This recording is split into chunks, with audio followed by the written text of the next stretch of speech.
My name is Gabriel Ndaiken. Mon nom, Gabriel Ndikon. Este Gabriel Ndikon. Ich heiße Gabriel Ndikon of the Charity Medical Foundation and International Credit Incorporated. DBA, CAMFIT, CMFIT, for medical, pharmaceutical, and innovative technology. Why do I change the DBA to that? Is because the company is moving to a different spectrum of study that will enhance the medical, pharmaceutical, and innovative technology platform. Enhance mean promote. That's what I mean if you look your dictionary. Therefore, the topic of my presentation will be the origin of the beginning. So again, the topic of the presentation today will be the origin of the beginning and the existence of a higher intelligence. Before further ado, I would like to say for peace, shalom, salam, for everyone around the world, and that everyone can listen a little bit here. I will be talking, giving information that got through me from the heavens. And I don't want certain people to be scared for what I will say today. I don't want people to be frightened for what I'm going to say today, because what I'm saying today will be information that I would like people to know to save themselves from the route they believe is good, because of they believe in the materialistic world, and they believe on the way of the reality on earth. So let's start the presentation.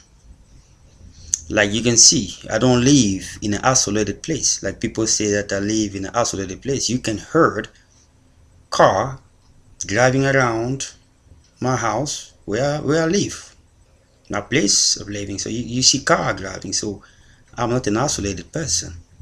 I live around community. That's what I do. Live around communities. I went shopping today, and I was there shopping. I saw that guy looking at me and saying, "Did you just came from the gym?" Well, I look at him and like, I know the James Bond. How did this guy knew that I just came from the gym? Obviously I did. I said, yes, I did. And he asked me a question, how do you know that I was in the gym? Well, he said to me, the way you're walking. So I said, how do I walking?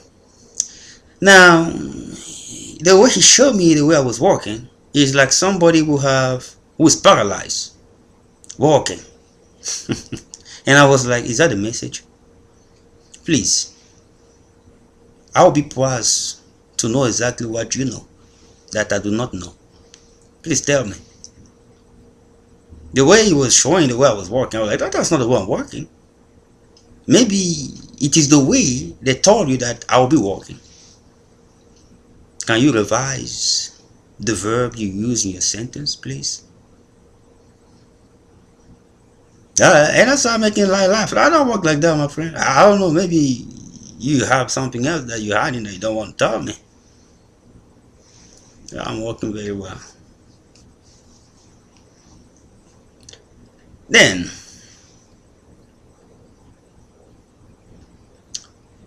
there was that professor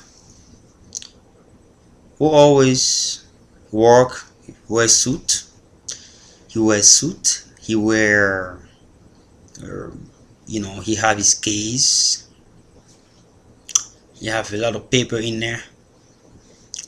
And he always go home late because after his normal hour of work, he have to go and teach after hours to make extra money. So he always come out late.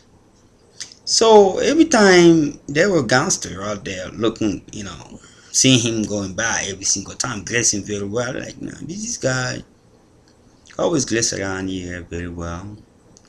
And we don't know exactly. He walking with his suit. So one day they decided they want to go after him. Want to come after him and find out exactly what's up with him. So they came forward. And they came forward and said, hey, so well dressed person, please give us your suit and your case.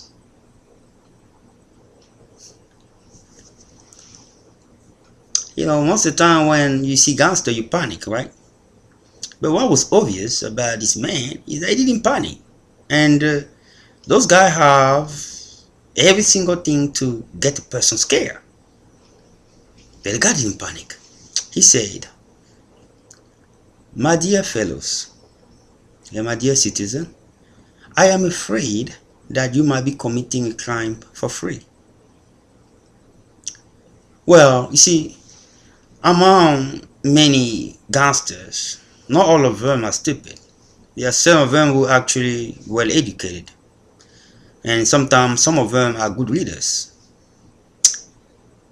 There is one among them who said, these things don't seem right. This dude look more like a professor. Because the way he's talking, you might be committing a crime for free. What the heck is this? And when I look at him, I said, well, indeed, we don't want to commit a crime for free. We need your case. He said, there is nothing in that case other than papers.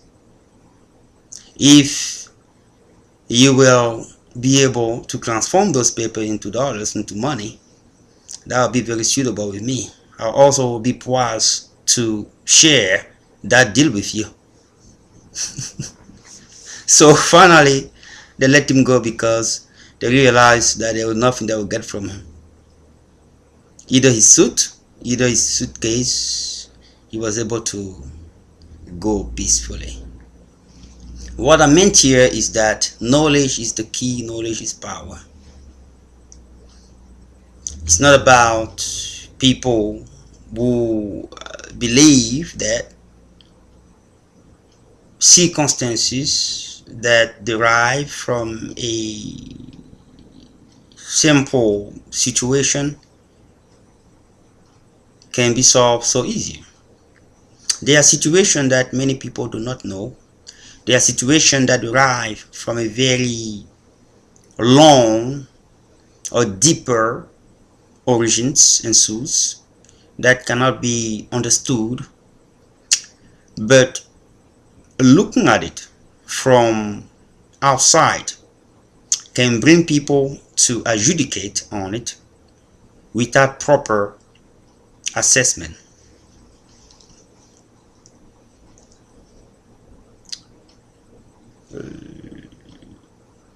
There's a story behind my life that many people do not believe.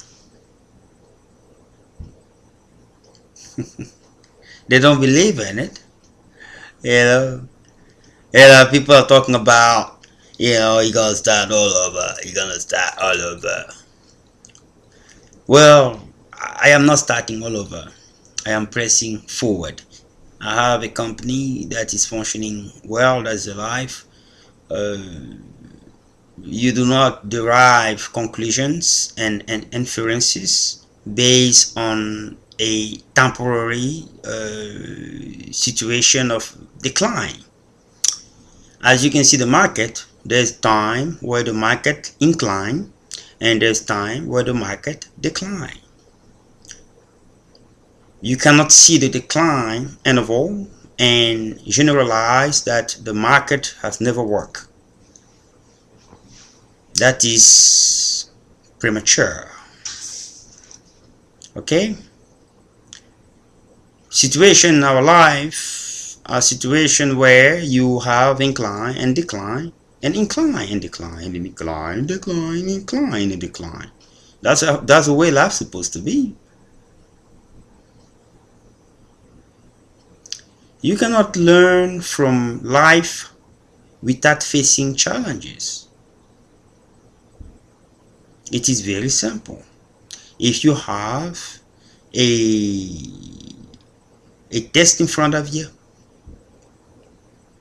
if you don't prepare for that, or if you're not prepared for that, you will not learn something from it. Okay, those, so challenges are pretty much like trial, like tests that improve a person for a more higher purpose. That's what they are.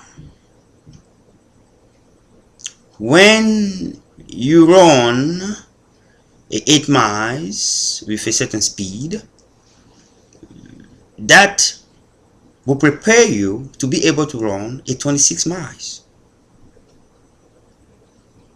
That's what it is. And every time that you successfully overcome those challenges, you have a plausible result.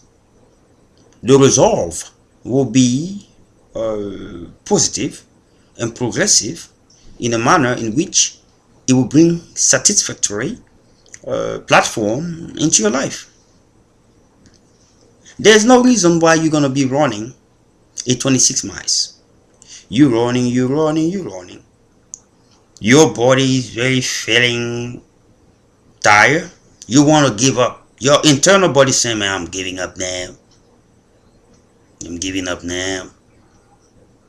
But you decide that you want to continue in your run. And there's no reason why when you reach your run, you reach your final run, that you will not be able to get or have any compensation from it. You will have a compensation. You'll be compensated for the run you have done. After the 26 miles, you get that run. You get a trophy, or you get an attribution that will be in commensuration with your effort, or synchronize with your effort. That's pretty much the way it goes. So when I look on people and I see how people are acting,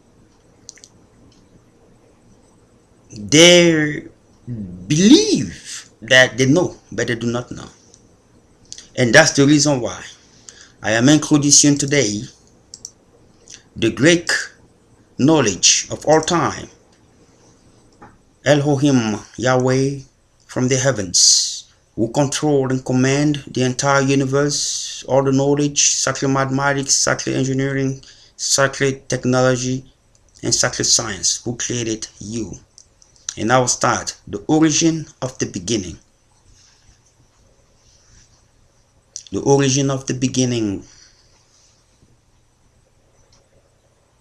At the primordial thought, where God started his process.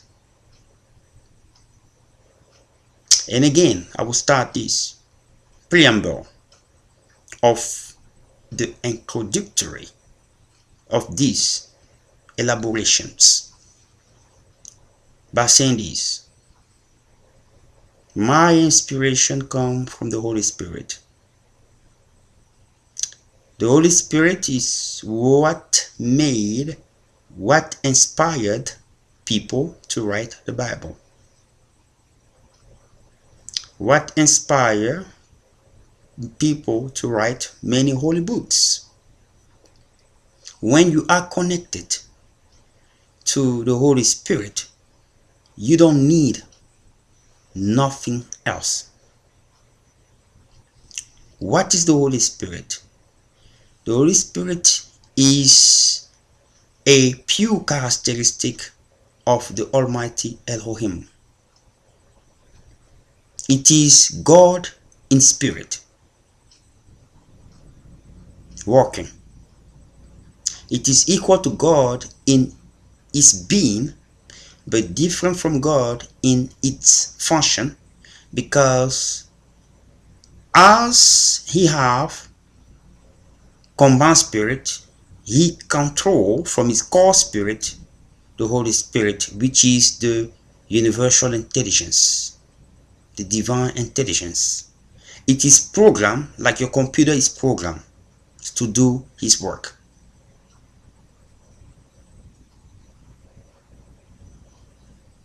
Comprende? Or compris?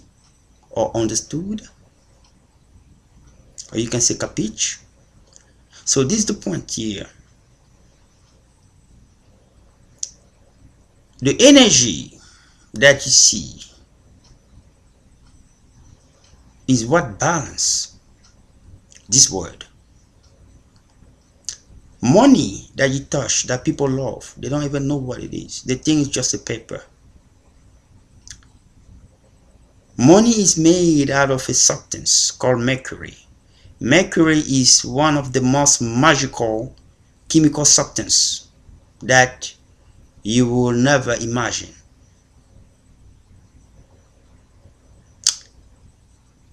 There is one of angel. Like I said today, I'm going to be talking about stuff that will make you scared, but do not be. There is one angel of God, of Lucifer. I don't going to say his name because of the time. He is the angel of money.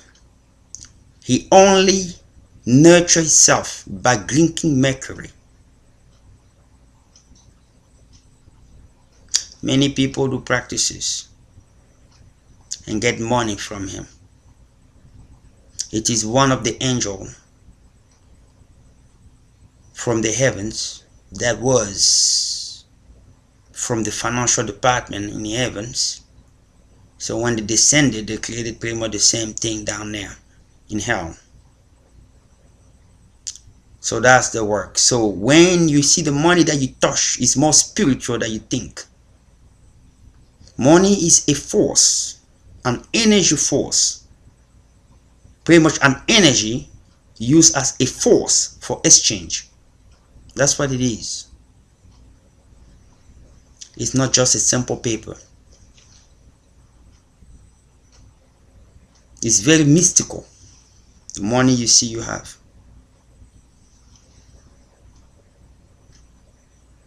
And its energy, it is controlled by the stars and planets. And this Milky Way is mostly controlled by the planet called Mercury. Do you see the similarity? There's a planet called Mercury. There's also a substance called mercury, very magical substance that even to get it in water is very complicated.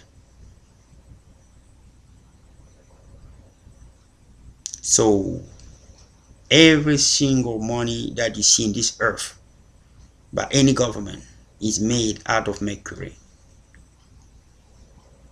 Very mystical. Now, let me move into the outer realm.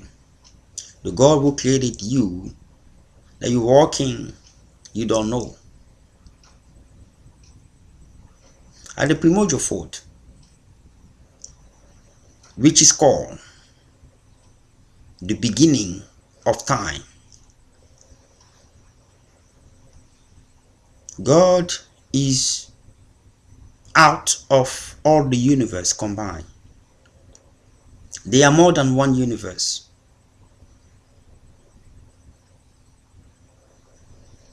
Our science depicted that there's only one universe, but I'm informing you today that there are more than one universe.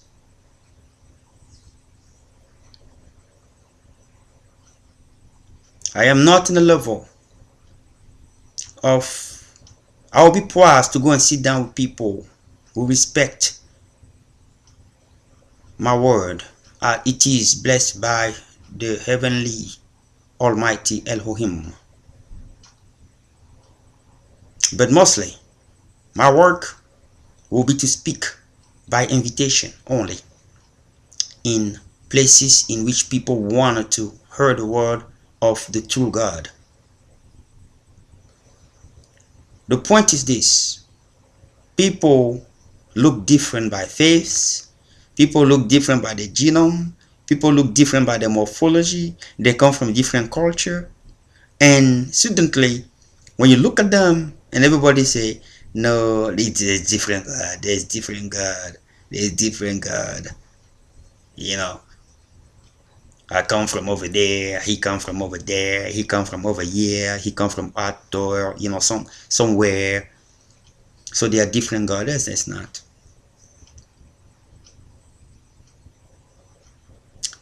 If you go in heaven, you look all the angel, you're gonna see all the races that you see on earth. They are all diverse like that. So there's nothing new that you have here that they have not programmed or predetermined. You know, people pray different God, but or they call him different name, but it is the same God. But people have the freedom to do that, to pray or call him with a name that they understand more better. So at the primordial thought, he created beings. He created beings with an energy, spiritual form. Let me prove it to you with mathematical logic and the logic of conceptions of human rationality. The logic of conceptions of human rationality.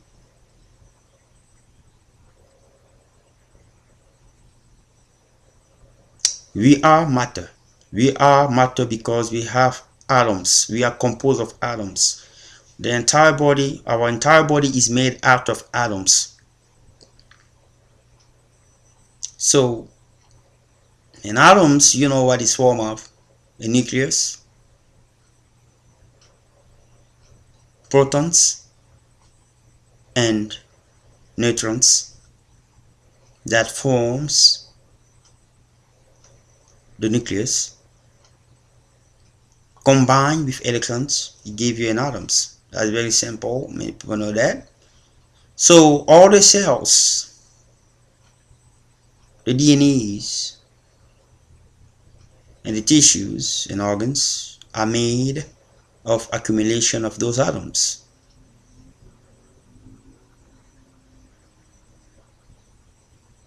So we are matter, and the universe are made out of many matters, and we are part of the universe. So as part of the universe, if P is Q, and if P is correct and Q is correct, therefore P and Q are also correct. That is the law of logic.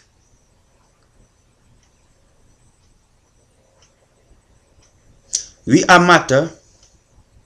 That's true. The universe is made out of matter. That's also true.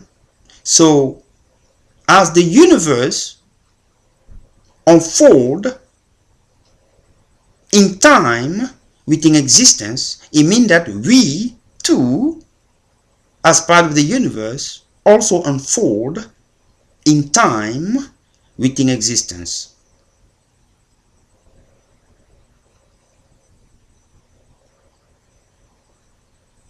Existence is not in time, but time is within existence. What is that existence? That existence is the eternal existence.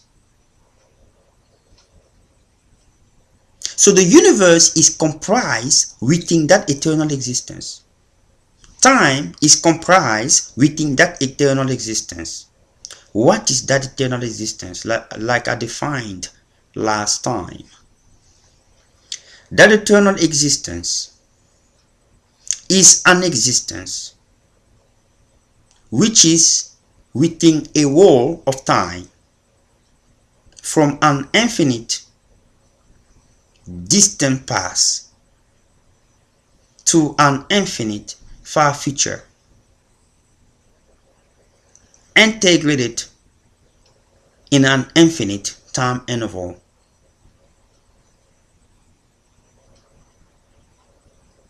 That existence in which the universe is part of, time is part of, existed before the universe and time.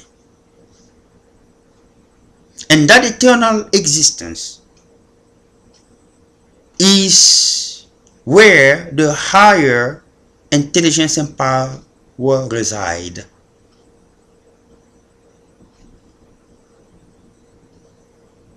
And based on that structural mechanism, that algorithms of eternal perfections, the Creator, the knowledge, the power, and the source decided to build the spirit who will go into that eternal process to reach perfection. In our humanistic form, we overcome imperfection to tend into perfection. We overcome perfection to reach a pattern's toward perfection. That's what we do. And it comes back in commensuration and synchronization with what I stated earlier about challenges. What we face are to nurture and polish us to be better for something greater. Now, when he created those spirits with the intention of going into those processes, he derived that in many steps. That was what it's called, the concept, made as a project in the heavens. He called all the angels. He said to them, this is what it is plain. I would like to create this, and human being will be created. They will go into a process of perfections in which you, the angel, you will be guiding them to assure that they do less mistake, to keep the energy patterns as intended, to balance and keep the universe in equilibrium at all time, to maintain every single being spirit in the universal patterns.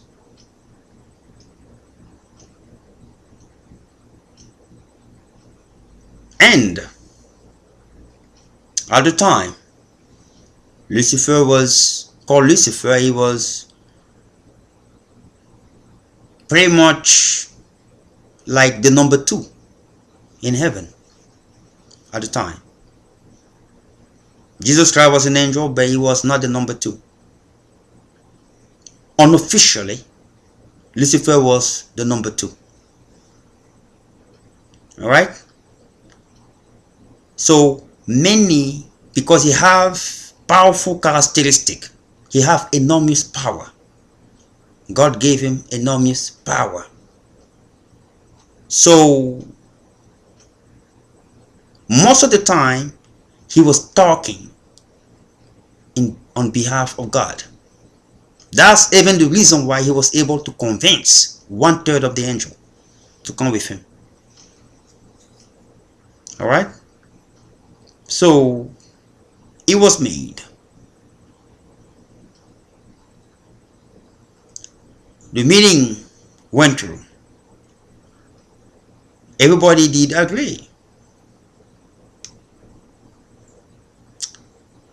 The concept of human flesh, the project will start. The universe already started a long time ago. Process of star moon. God chooses a specific galaxy in which a planet was made with 9 planets. So he chose one of them, which was the 3rd one in alignment. The process that he launched for the galaxy was already programmed by the universal intelligence. The universal intelligence is the energy intelligence that control the entire universe. So the way it is programmed is to make the star first, and then after the star, make the planet, and after the planet, you have the moons. But how it is made from the God particles. They all come together as a mass to form those asteroids. They accumulate in time, and every single one of them have a certain characteristic. The icon is pretty much made of dihydrogen, and when the icon meet with the oxygen, they form what is called water. And God saw planet Earth form as a 3rd one with respect to the sun. That was a more habitable zone. Habitable zone, why? Because it's not too close to the sun, it's not too far from the sun. If you are too far from the sun, you'll be freezing at all time. If you're too close from the sun, you'll be burning at all time. So that position was the best one. 9 planet mean completion.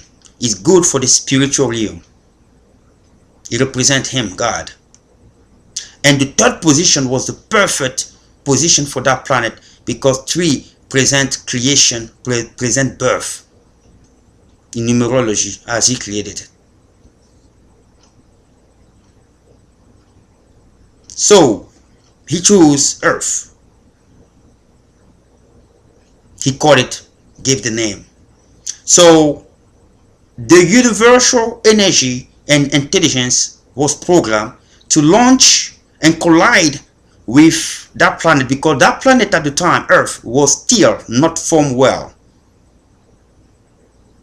All planets are formed like the sun, and when they collide with icon, which is made of dihydrogen, water is formed. And when water is formed, it creates what we see today. But the size of the icon that collided with Earth is what makes it distinct, that it was programmed by God to be so. Because Earth have more than 3/4 of its surface made of water. It means icon was very cute and big. So when it collided with Earth, it formed like when you take water and you throw it to something that is burning. What do happen? It will cool down. It will cool down and form mountains and form those diverse forms that you see on Earth when you travel. And what God did, he came and deeper the oceans to make it deeper to give space for earth, because water was all over the place. That's what the Bible says. He came and he distanced the sky from this and that. He was polishing earth using the structure of engineering, of higher technology and science and mathematics, all those concepts, to polish it to be habitable based on the concept they had in heaven for the creation of human being. So after that, he deepened the oceans to make it more deeper, and with that, water went deeper and gave space for the offshore, mean the earth.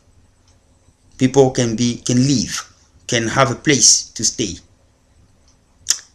And to prove what I'm saying, if you go deeper and deeper inside water, you reach magma. You reach magma. You know where it comes from? It comes from the way earth was formed. Every single planet you see out there, they have that. They have magma in there. That's how they were formed.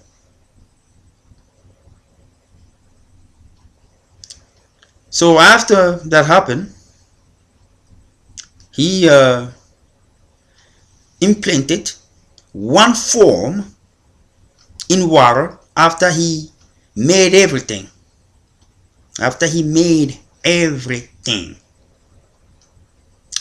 he placed one form of a seed on earth, and that form multiply faster by creating all the plants that you see today. You saw the movie Noah, don't you?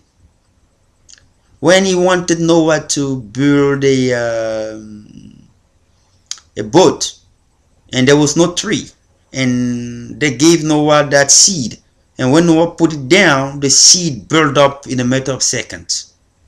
That's the same way. That story is true. That's the same way God made those trees. He put one seed. Those seeds don't exist here. They exist in heaven. You cannot find it. So he put it down and he multiplied and built all the seed that you see today all over the place around the world. Like a trend. Watch the movie Noah. Watch that position. You go see exactly how it went. The place went from desert to a forest in a matter of a couple of minutes. So that's how he designed it. God didn't build like people think. He didn't went in and build every single plant all over the place. Oh, no, come on. He put one seed, one place, and the Holy Spirit did the rest. Went fast in a matter of seconds, according to how he designed it, because it is designed. There's code. It's programmation. Now, after it was done, he put one seed, one form inside water. That's the reason why water is life. Every single time you see water, if you look around, you see people living around it. Pretty much when you find water, you find people.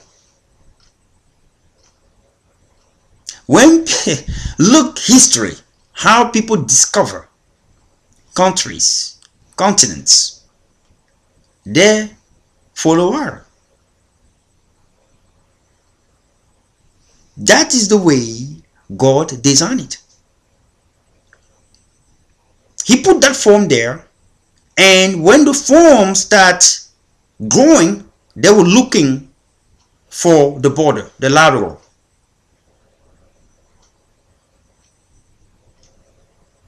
And those forms start from the bigger size to the way you see today. Because it was brute. Everything that you make brute, you make from the first time, will come brute and will become perfect in time. God is not a magician of doing stuff because he likes things to last for a very long time. He likes final products that will last forever. So he do stuff accordingly. So he launched the program and said the time will come when the right product will be formed.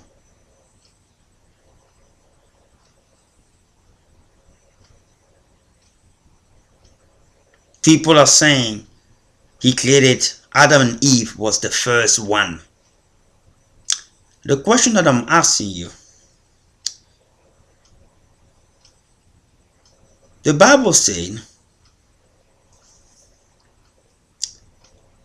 when Cain, one of the son of Adam, killed his brother Abel, he flee and went to live with a community. Well, if Adam and Eve was the first one being on earth, where did that community come from? If you can answer that question, maybe you can say that what this guy is talking about is crazy. But if you cannot answer that, maybe you better to listen. And I'm pretty sure you don't have any answer. So the form that was made there, like the trees that got planted, rip or seed put down on the ground, multiply and form diverse plants, is the same way when he put a different form inside water, that form multiply and form diverse creature. And in time, those creatures start looking for the border of water. Depending on how God have programmed that to be, because it's all programmed, it does not exist here on earth. It only exists on heaven, in heaven. So that form was programmed to multiply to different cells, divide into different cells, and those cells start forming fish. The other cells start forming different kind of creature. You see dinosaurs from the water, and dinosaurs start looking for offshore. Different creature start coming out.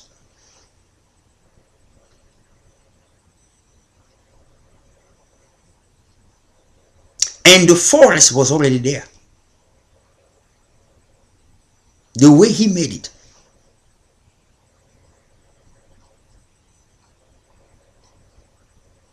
We were not the first being to live here. Before us, there were trees, water, and animals, and other creatures. Before us. It was an experiment to make sure that it is ready for the finished products.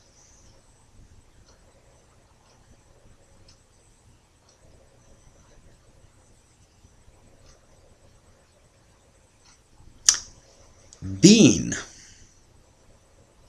start forming in million and billion of years. It takes that time. You go back, people are talking about dinosaur only existed 4,000 years. No, that is how far our technology can go. Pretty much the carbon detections for how long a creature or something have existed depend on the limit of our technology. There are more recently people who find dinosaurs that existed, more than 40,000 years ago. They even talk about millions of years. So they have existed. There was a time of dinosaur.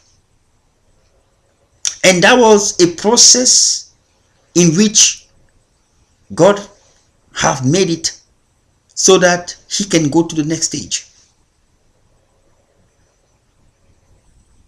Different creature came from different combinations of cells and multiplication and combination and multiplication and divisions. That's where you see all those. There's no single species that's not made of water. Every single species that you see, the cellular composition is made in summations 75% and more of water. Every single species made of water or fluid. 75% of water and up. It's not a coincidence.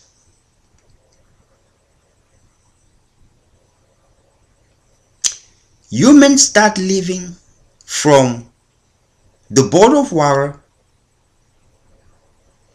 outward.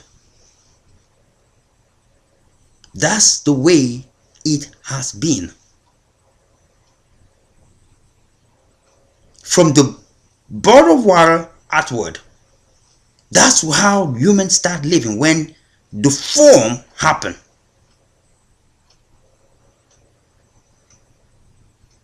When that right form reached that complexion in which God wanted it, they start living around water and moving from water to explore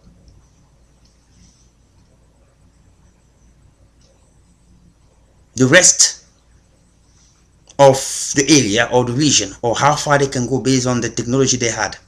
Pretty much at the time, it was only by foot. So they can only go couple miles and miles and come back.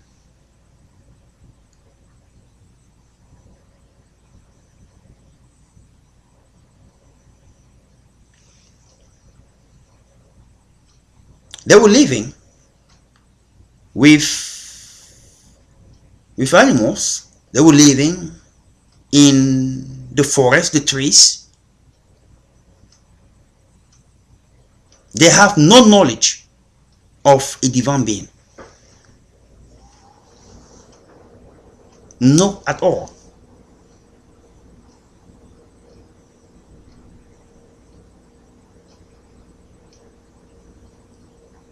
Not at all. No knowledge of a human being, of a divine being.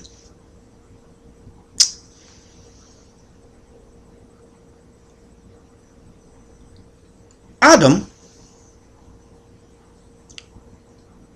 when he came at the right time, as God predetermined, time I believe is about 3000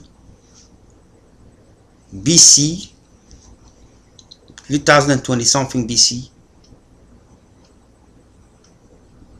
It was the right moment. It was the right time. He was the right man.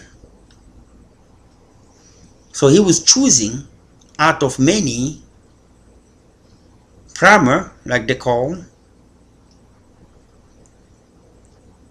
to start the process.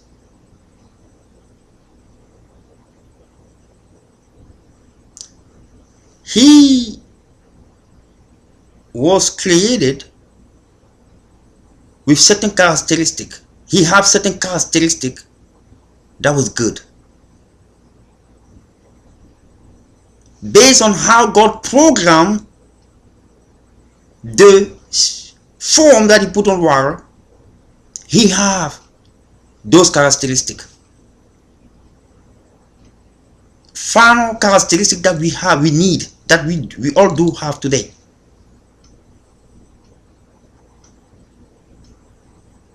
And God said the right man is born. Now the process can start.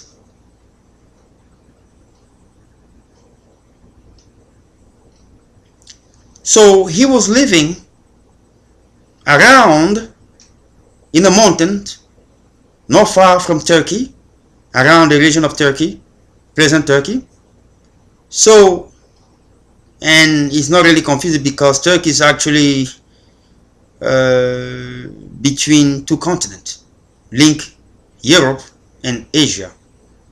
So he was living around that area.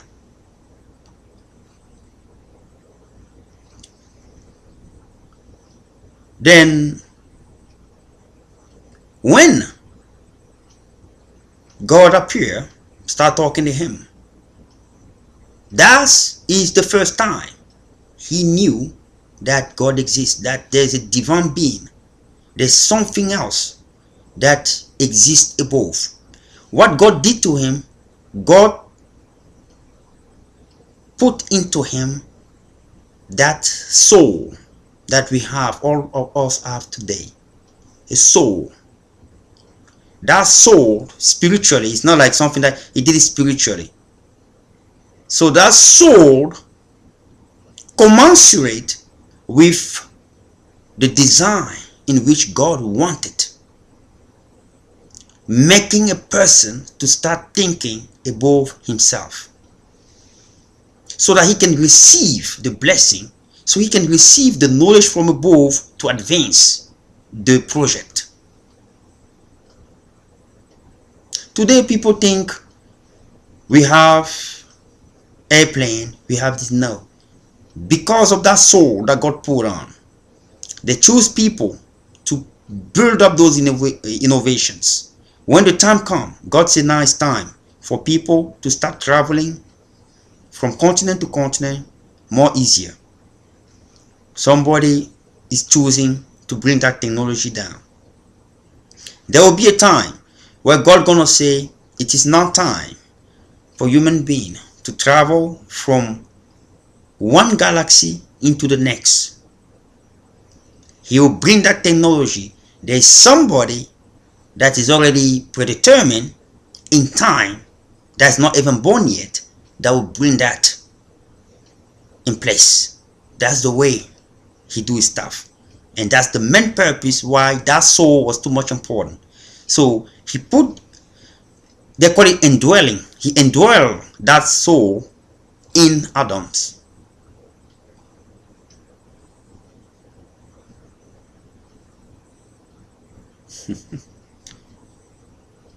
Now let me say something very bizarre to you. You will be very surprised. He start thinking different. He was able to visualize with angel, like he can see angel, because God, when God indwell that soul on him, he opened, he connected his spiritual eyes and his natural eyes, spiritual ear with his natural ear, so that he can listen, he can be connected into the power. The angel can guide him and say to him, no, that's not the right thing, that's not the right thing, that's the right thing. Protect him from people. And in the garden he was living in, the place he was living in that became the Garden of Eden, that's the name they gave. They gave him a name of Adam, which means man. Right? So they gave him that name. Man. That's his name. That's what they gave him that name. So that God gave him that name. So he always have those angels there. And somehow the community started seeing him acting differently. He was thinking more harder. He was the first man who started building chariot, because the inspiration from above to move stuff around with wheels. They are the first. The Adam was the first to build wheels to move stuff around.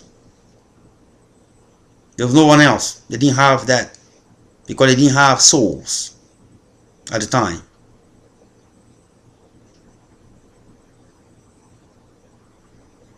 His generation are the one who did. Even the story you're talking about, they start building high level scale at the time to reach the heavens. It was one of his generation who broke the rules because they were intelligence. They commensurate, they went together with the other people who were not were intelligence, who were not too much aspire, and they came up with that idea. And because the generation of Adam, they were very intelligent because they have that soul, they start building that thing. And God did what he did, and he said, okay, because you're talking the same language, no problem. He destroyed, and by the time everybody fell off, after that tournament happened, they start talking different languages. So they could not understand each other. And because of that, they divided each other. They start going different way. Somebody's talking, he's not listening to the other person. And I don't understand. What the heck is, they start, that's the way, that's what happened. And that's where you see all the languages that we have today come from there.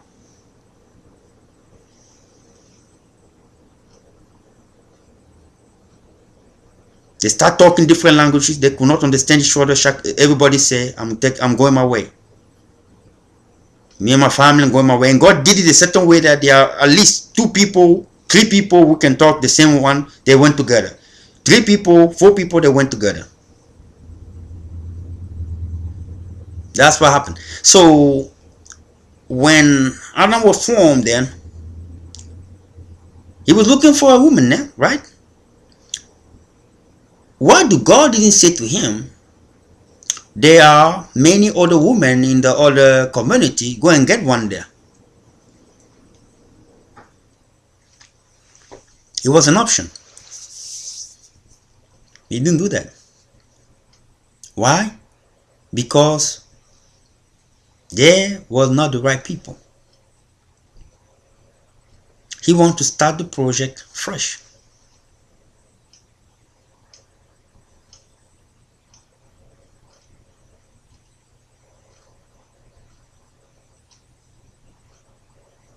And at that time, there were even more male than female, based on algorithm that he made.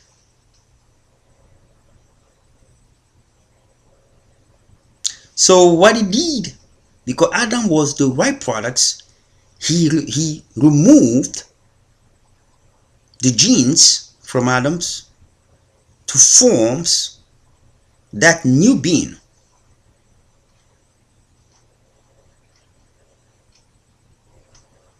That new being, there was no other way humans were made. Humans were not made the way they were made today. And let me give you the reason why. When he created that new being, he gave the name Eve. Eve means life bearer.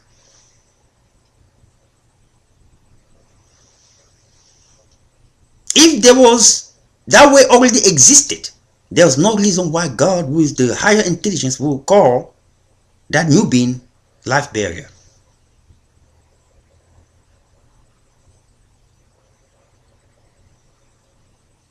He called life bearer because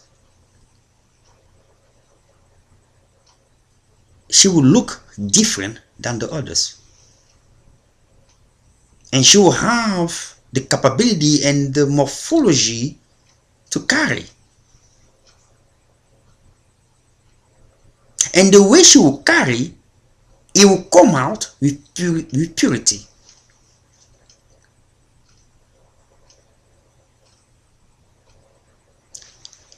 Two people, one is perfect, have the soul. The other one came from that perfect one and also have the soul. They start forming being the way God designed it from the heavens. Now he start forming, building, creating more spirit to balance the universe. And every single one are sent through that process of multiplications. And they're coming with purity.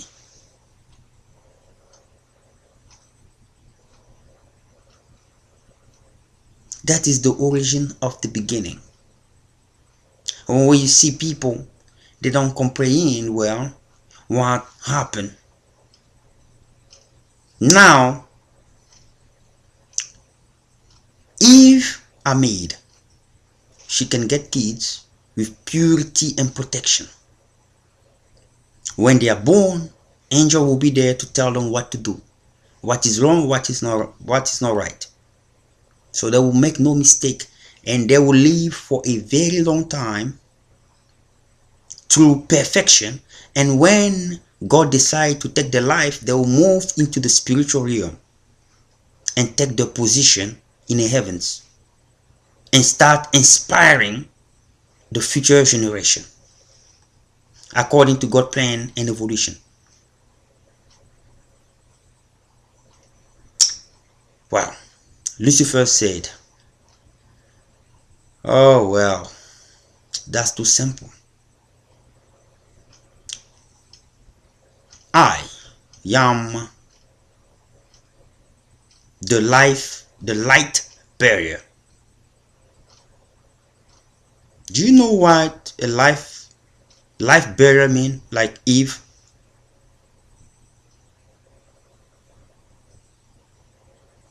The woman who possess, who give life, who possess and give life.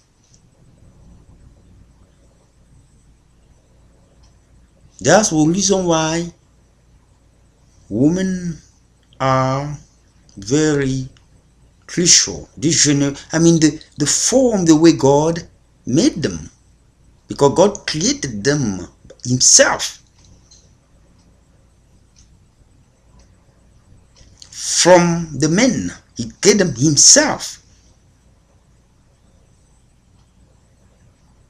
But it is the reason, one of the reasons Lucifer went to the woman, because he knew that is where he have to suck everything.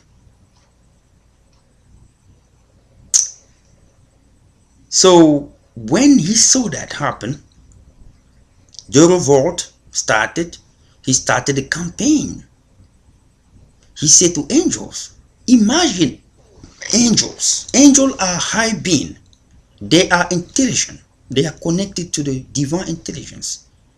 They know everything. You can come and convince them about stuff because they know. Imagine that Lucifer was able to convince 1/3 of them. It means the guy was good. It means he was adored in heaven. And when he speak, people listen. That's the kind of power God gave him.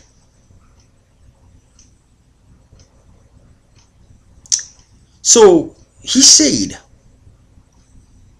why we serve God?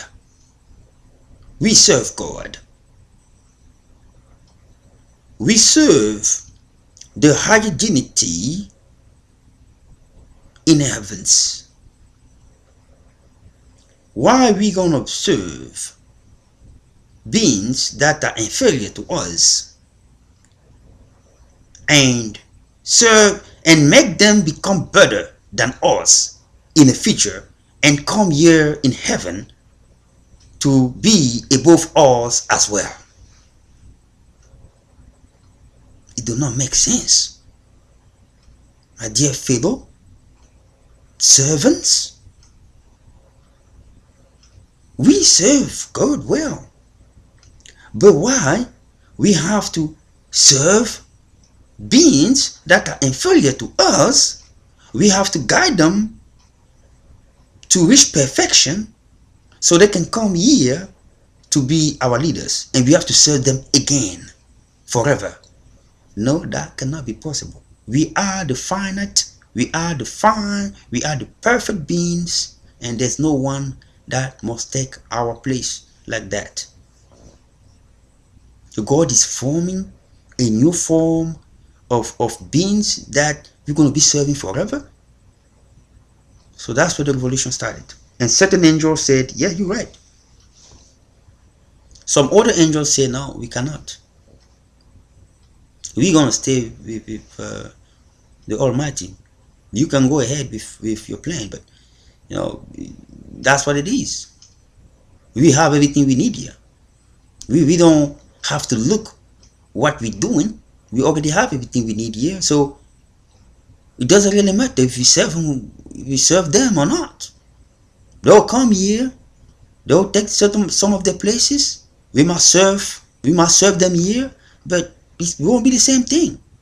I have everything I need. I have access to the power. I have access to what, to recharge my spirit every single time and live my life, access to the higher power. Well, certain angels say that we can do it. We can be servant forever. He, God himself, don't take power from no one. We have served him very well. We cannot serve beings that are inferior to us. Those beings that he's talking about supposed to be the ones serving us, because we're serving God and some of the higher principality and dominions and power and throne, and many of them do here, and seraphim. We cannot do that.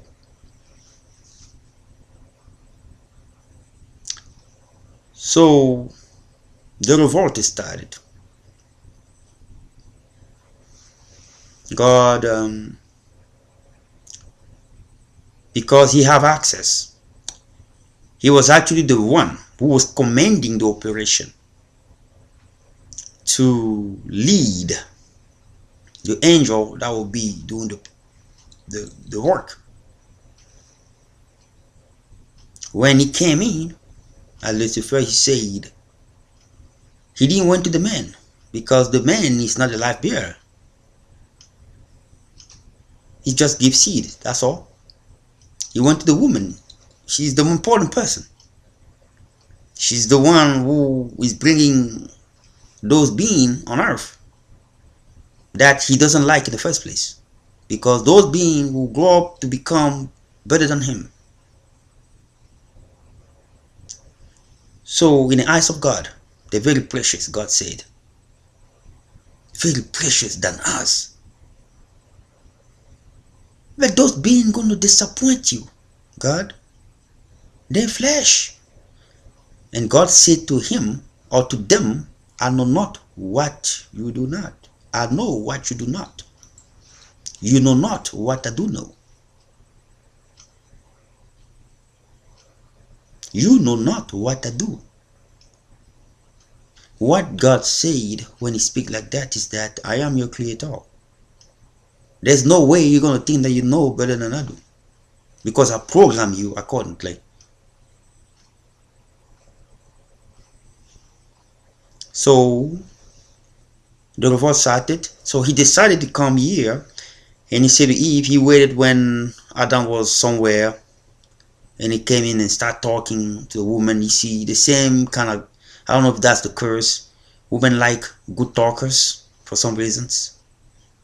So primo liars, I want to say it. So he came in and started talking good stuff. Way God, don't take power, don't take order from anyone.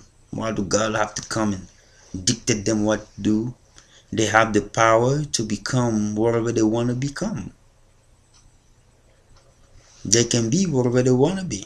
They don't have to follow that orders. You know? So, you are the master of yourself. You can even survive without God. So the point is, when you start listening to something, you're giving opportunity, even if you do not accept it, but you're giving opportunity to start questioning your belief. That's what happened. If she should have said, I won't listen to that, go away, he should have gone. But the way they're telling us is not actually the way it happened. Satan used a person she knew live from a neighbor community. That is the reason why she gave him opportunity to speak.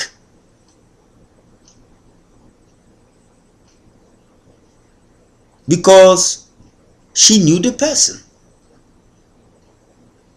But she didn't knew what is bad, what is good. But, she knew what is bad, what was good, but she didn't realize that it can be the case.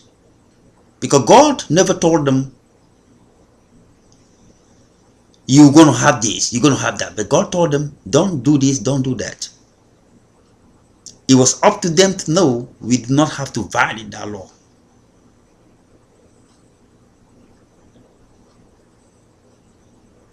The story of the serpent, yes, that's the way it was mixed up. Let me tell you how it was mixed up.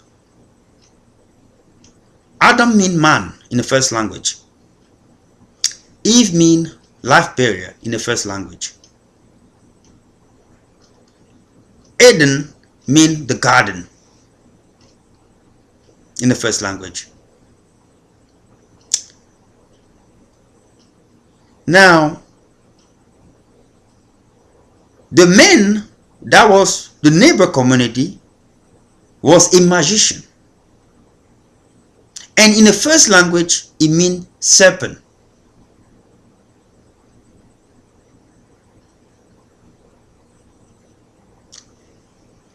So, Lucifer used him. He endowed that person like God did endow Adam with negative thought. So he came like a neighbor. He was actually interested to her first of all, because she looked different.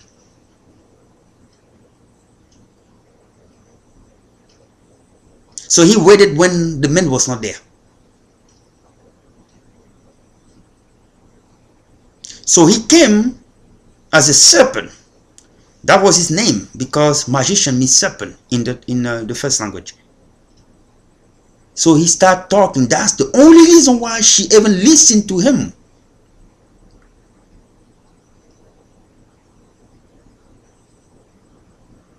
He said, well, you believe in the God that you believe that you don't even see truly. You only listen to his voice. You can become what you want to become. We are here, we living. You don't see us live here. You don't see that God coming and help us to live. We can eat, we can sleep, we can become whatever we want to become. You never see the movie Moses, how that man was talking? He was saying to Moses, we are our God here on earth.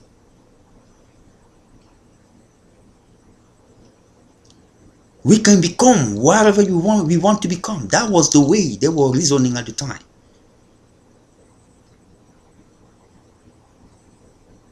We don't need God. So that's what he was saying to her. We survive without him. We not dying. Look, we've been living. And she started listening and started saying, that might be true. That might be true. So that God Don't take order from no one. You ever see somebody talking to him? No? So why do you believe that he's going to come and tell you what you have to do? We have people like that in this society today. That their job is to do exactly that.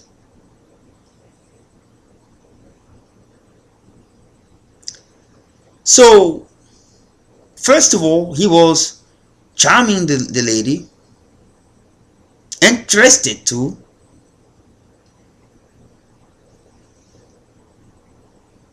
What happened is this. In that garden, God planted the tree of life.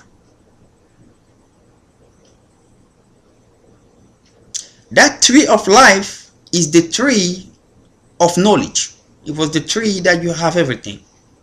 It was also the tree to connect spiritually with the heavens. That's where God have the heaven connected to that location.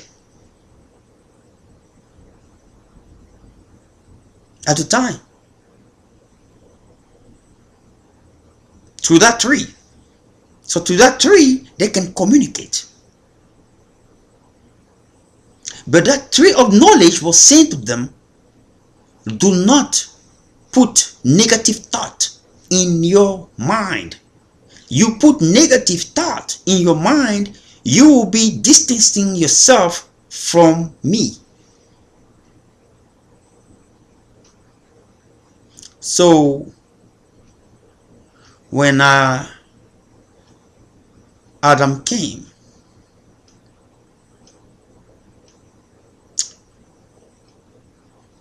the woman said that to him, tried to convince him that we can live without the God. You don't have to take order from him. Not like she was completely with the serpent, but she was saying it is an option.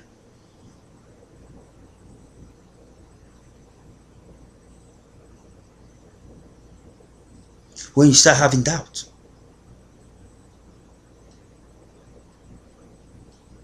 So Lucifer built two different patterns. Two different patterns, a spiritual pattern. He built another one. It means God, he built a different patterns, a different stairway.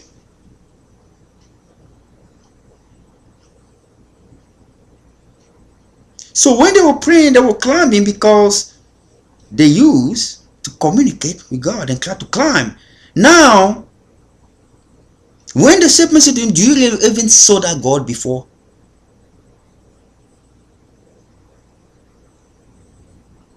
You never saw that God before. So they decided, she said to Adam, let go and try to reach the heaven now. To see that God.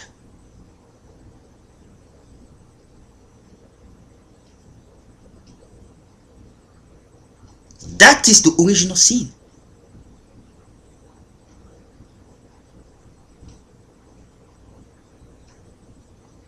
Because the serpent put the doubt, the magician put the doubt in her brain, or she also convinced the man that, no, we don't see, we only listen, we have to also reach that knowledge so we can be like him.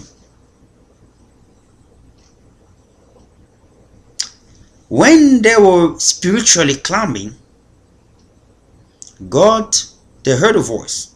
God said to them, remove the negative thoughts you have before you can continue into the process.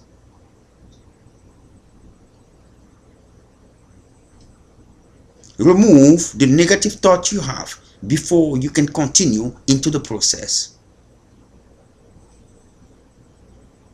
They thought they did, but they didn't, because Eve was the first one who started climbing, or who started the process, and Adam was following.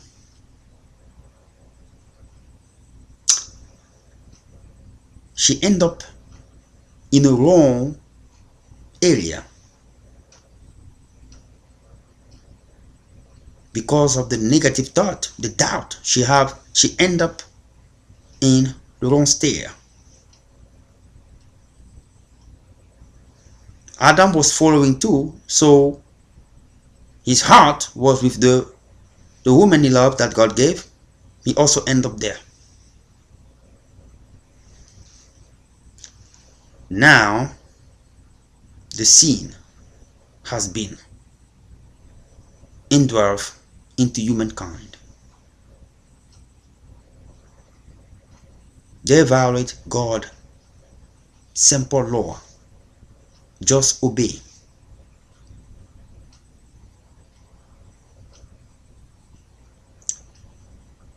When they all reach that side of Lucifer,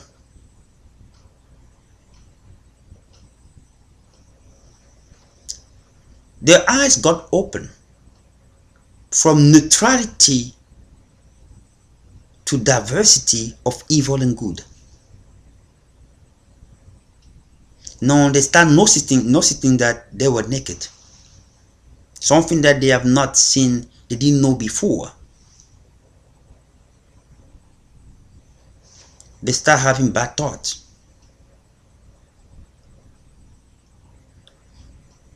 You see, today, when somebody see you that he doesn't know you, the first thing he have in his mind, maybe this man might be a rapist, maybe this man, or maybe this guy wanted to kill me, maybe this.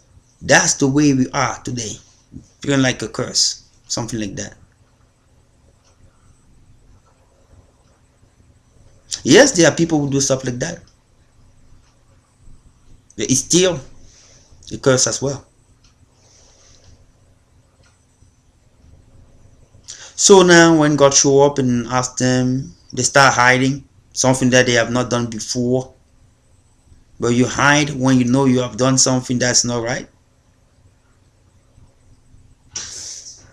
And God said to them now, but where are you? I mean, I'm always, every time that I have to speak, you're always there. What's going on?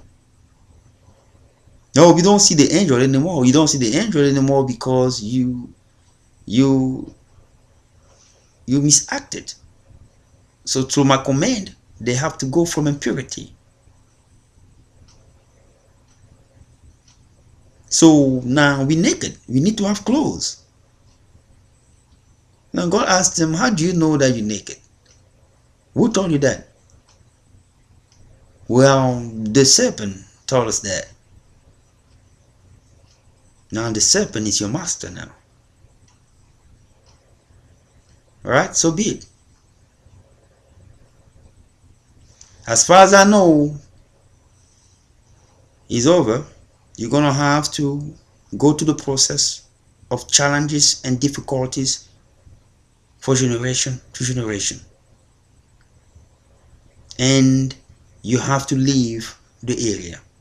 And what they leave, they crossed the river and went to the opposite land. And God turned down the garden completely. The garden disappeared from the surface of earth.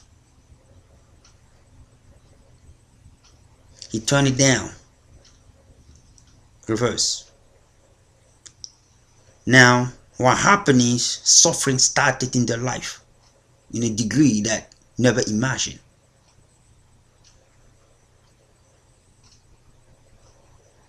They had,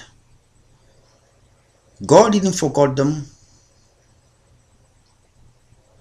The angel was there.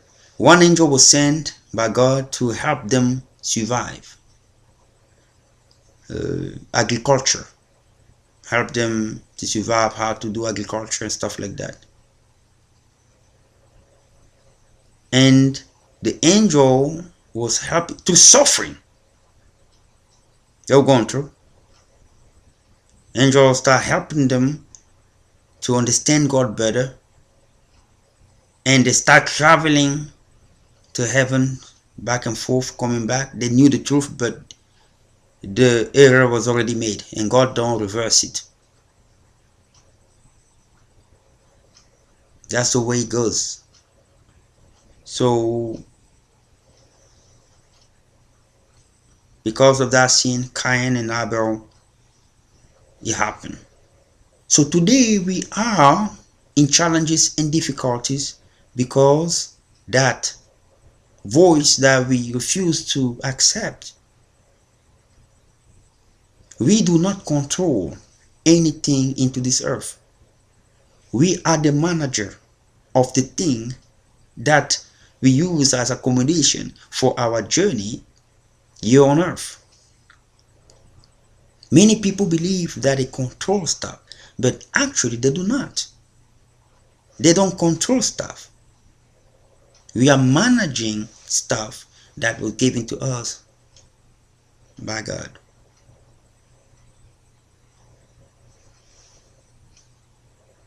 We come here in this earth with nothing, and we end up with nothing. We leave this earth with nothing, the way we came. It is an example that God showed us that look your beginning and look your end. It's the same procedure.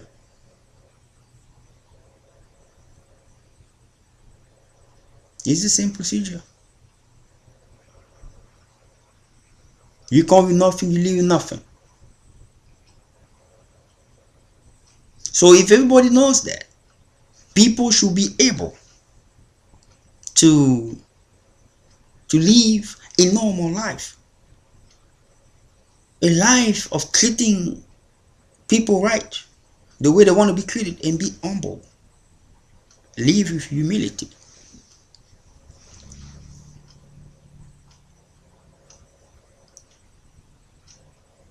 The power, the money you have is given to you by God in order for you to manage it for Him. It's not for you. The dancing that people are dancing is not for the pleasure. It's a pleasure for God.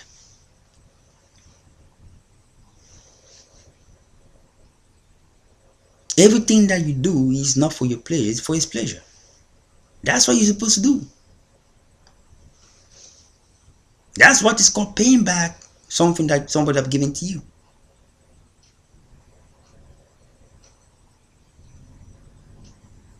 So after that sin, He limited the time in which people will live. He gave the timing in which people will live on earth. Our genes supposed to be revived all over and all over and all over again until you decide not. But He limited that. So when the genes and everything deteriorate, there's no replacement. Limited that to one time, and then that's it. And give you more time by grace. Sickness came in place.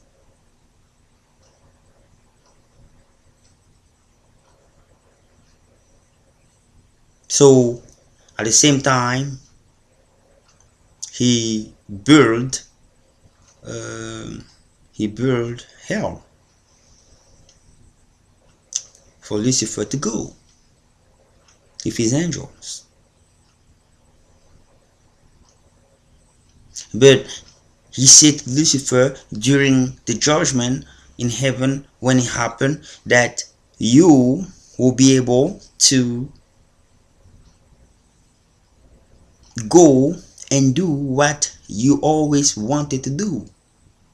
Try to destroy the human race. I'll give you time. But those who are going to fail will be those who are going to give up. So he gave him that time.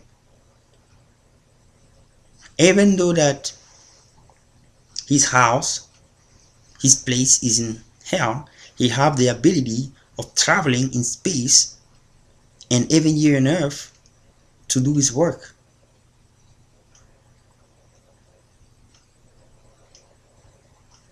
It will not stop into when Jesus Christ returns.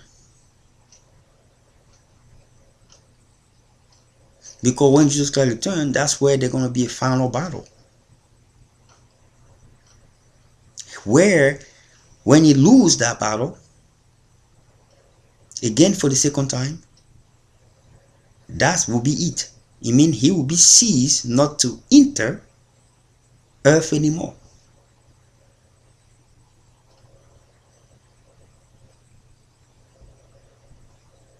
And earth will operate in peace with pure knowledge as part or as a you call it a derivation of the heavens.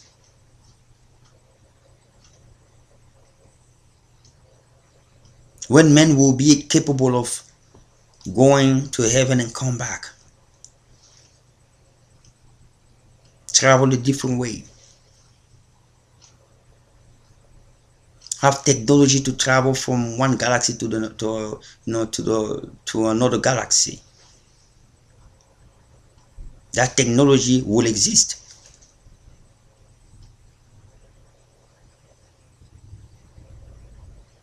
But before that time, people must not worry about that. They must worry about now, because that time will be for that generation. Your time is for now.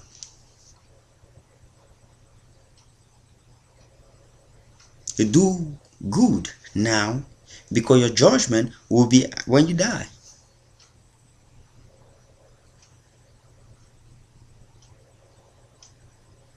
Your judgment will not be when Jesus Christ returns. When Jesus Christ returns, it will be to seize a problem that existed a long time ago. To seize evil on earth and to destroy evil here and assess the situation and educate people on how to move forward in the new world.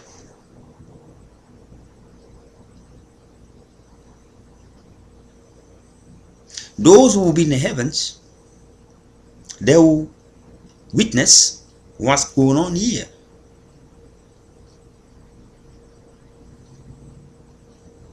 That's what happened. That's what we will see.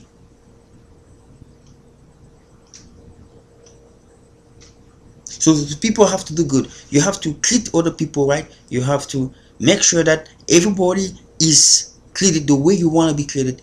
This is the time for you now, because when you die here, you will go to the other world the way you came. You will go there with nothing. The only thing you can bring there is your knowledge. Not with your money, not with how many women you have slept with or whatever, how many cars you have, and or what you have done in this earth, or what position you have ever had. They will not even look at it over there. They'll be looking, because they're above it, they'll be looking what how well have you served the God who created you and sent you here. And folks are not comprehending that well. You want to say it, well,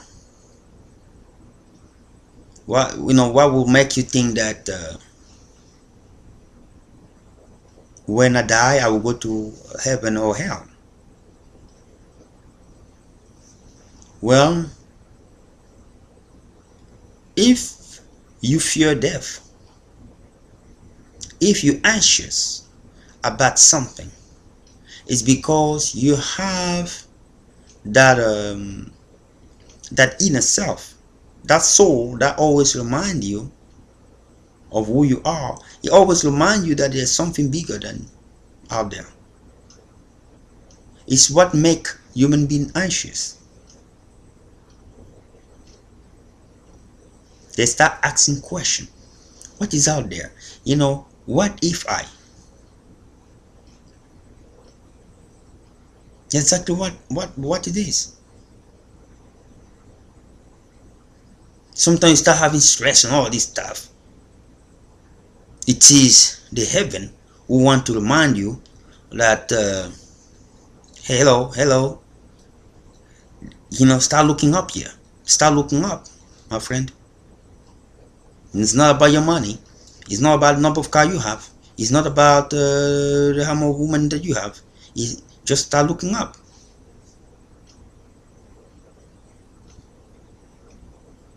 That's exactly what it is. And certain people, instead of looking up, they start looking up drugs, start looking up drinking, smoking, all this stuff, and they end up like nothing has worked. I tried this, I tried that, I tried this, nothing has worked.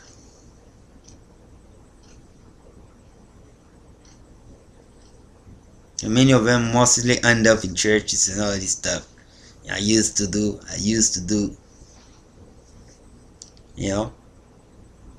to be this, I used to be that. So that's a very good important point. I want people to know. I just speak to people. God uses people the way He used.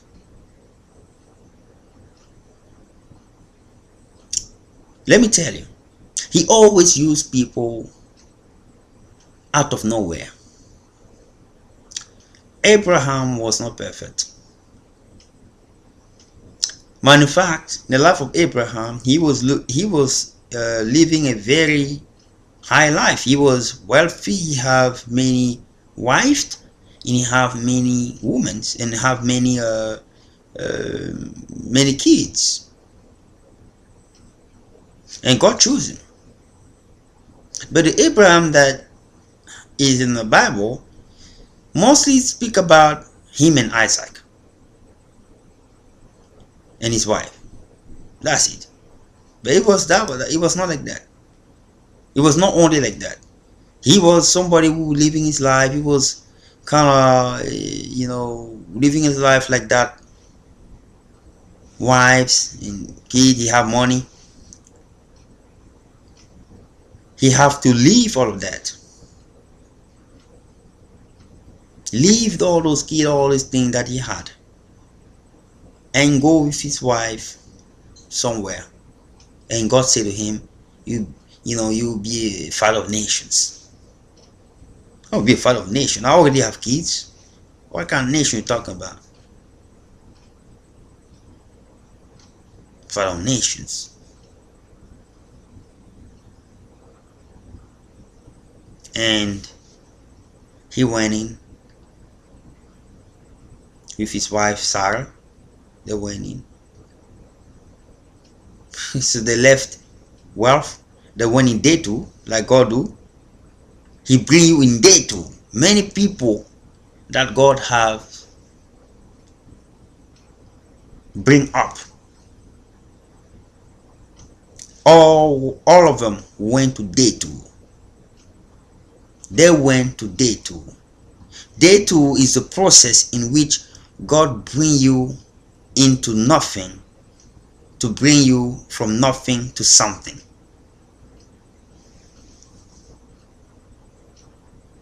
So he bring you from something into nothing when the first something you're not really nurtured to nothing. That's where you're learning, and from nothing to something you're growing up very and you're ready when you are in that something.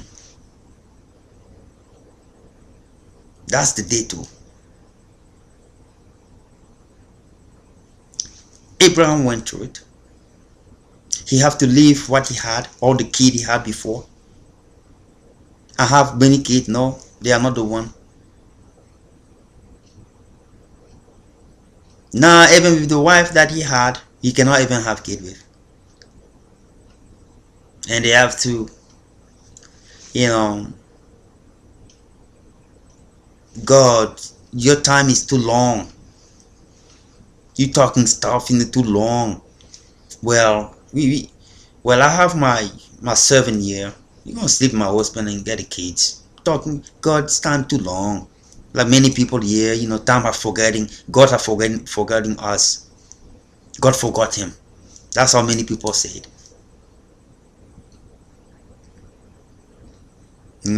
Too long. Now, they went and have what they have. Ishmael's born. God said, no problem. Because you didn't listen to my voice. No problem. Ishmael, you bless. But people will have hard time dealing with you. You be a blessed nation. 12 kings. Wealthy. But it will be tough. People will conquer you like a wife because you're going to have a lot of riches. God said that to him. There will be trouble because you came from a situation of trouble.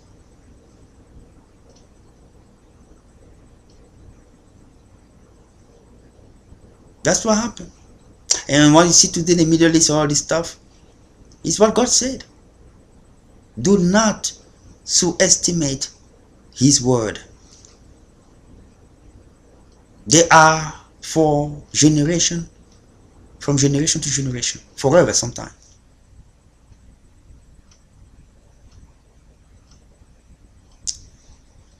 The guy's there.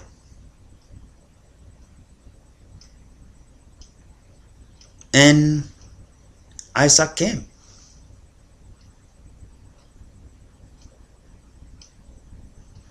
Isaac himself, they too mixed up, became blind. They have to. The wife of of Isaac, Rachel, play. Is that Rachel? Play big role.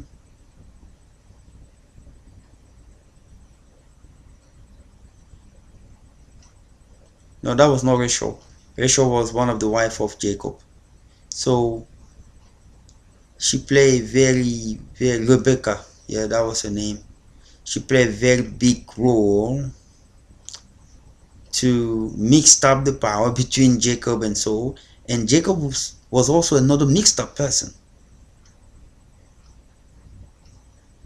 But look how it turned out to become.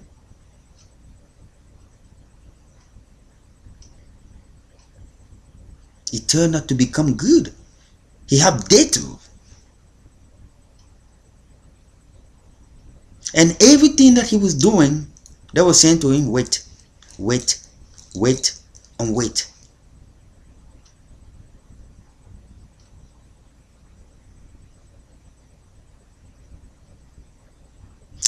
Because of what?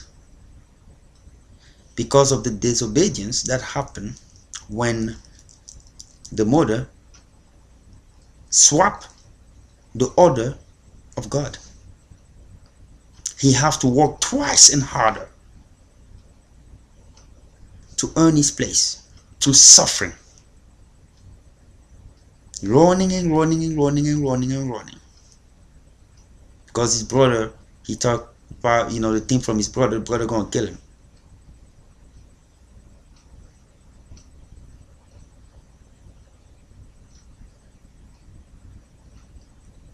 Everything that he was choosing was taken away from him.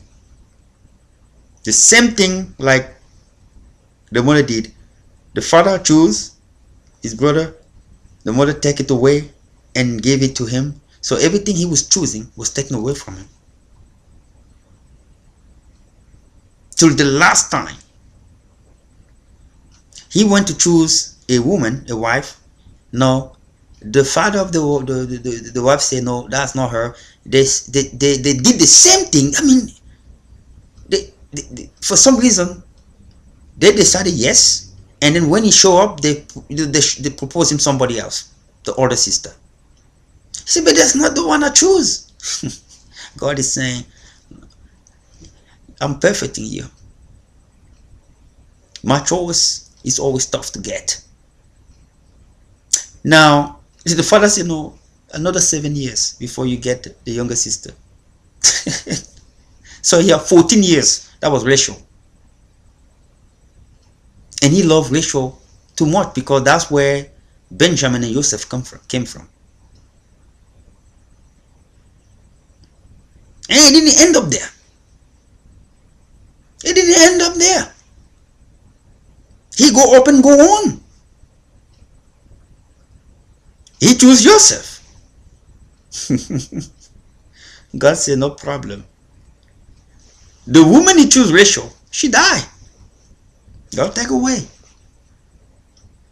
Everything he chooses, God took it away.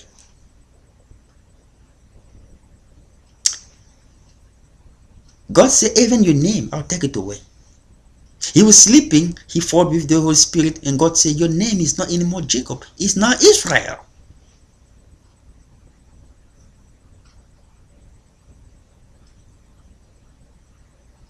So, take it away. You have 12 tribes who represent the tribe of Israel from each one of your sons. So those 12 sons that you see that you have, that were all mixed up, except Benjamin and Joseph.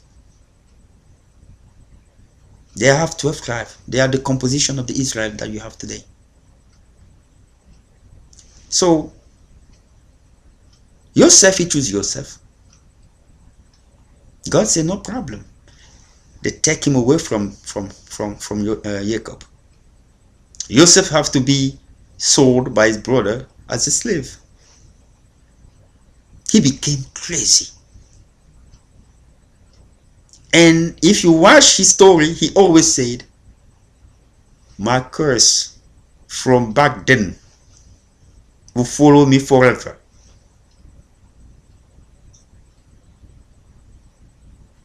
He became crazy always every single time. That's why I see the people, do not play with God's word. He might say something, he might look like a joke. When people don't listen to him, they follow materialisms, money, and all this stuff.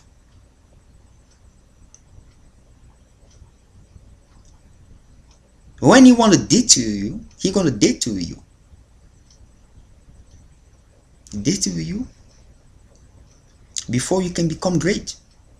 And Jacob become great after.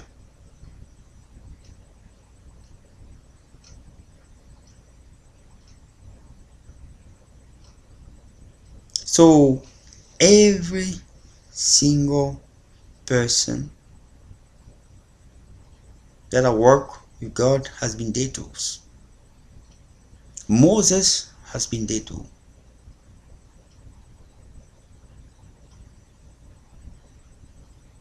Born in a born in a poor family, end up in a Pharaoh palace, just like that. God did to him, leave all the palace and end up in the desert for 40 years, living like a captive. And came back after 40 years. It was not an easy life that man had. People look the story, they think it was easy. It was tough. It was very tough. You have to have courage to be like that and follow up.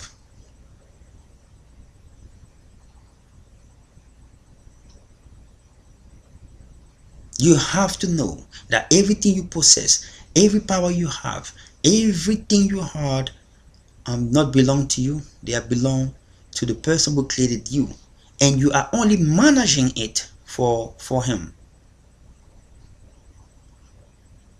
The reason why you are managing it for him, because you come with nothing, you live with nothing.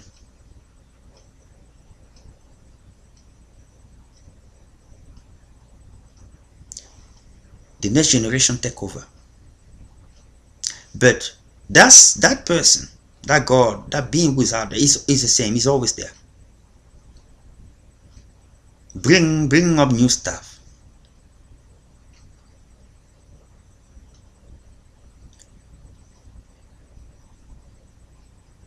They're over there. Well, there's a technology that's supposed to come out, and God says it's not time yet for it.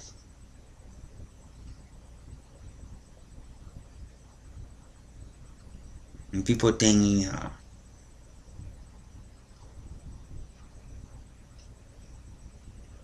do you know that in time there will be taxi driving around in the air, bringing people from one place to another, and people will be traveling from galaxy to galaxy using different form of technology? You're on Earth. When there will be one unified world army and one unified economy, they're going to be battling the evil forces coming. Things will go, challenges will happen, difficulty will happen. That nation will be forced to come together to survive.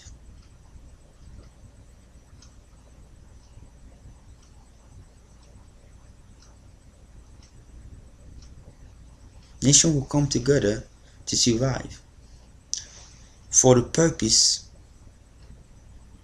that God have previewed. The return of Christ.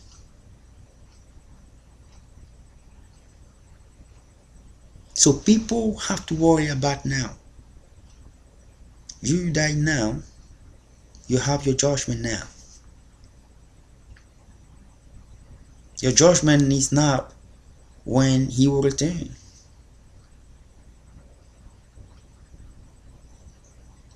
People are saying, well, when he returned, our body gonna be meeting the other body that is already dead, and then we will come back alive here, we will return here. Well, this is what's gonna happen. You're already dead. You're going into your process to perfection. If for some reason you end up here, you stay here on earth in that specific time, you return. If you have not reached perfection, yes, if you already in heaven, you will be able with the faculty to travel, because that time, like I say again, people will be able to travel from here to the heavens and come back and return. That will be the faculty that Jesus Christ will implement in place for the 1,000 years he will be governing, before he leave that to men to use that universal law he will implement in place that men will be following. There will be no government other than the government of God. No government by men.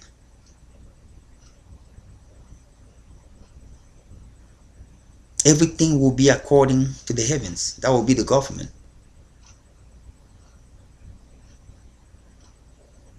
That's how it will go, but it will take years to reach that level.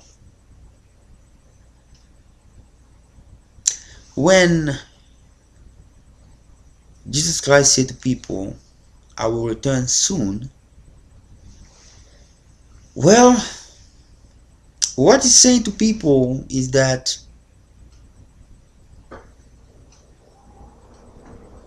do not worry about that. Worry about now, your time.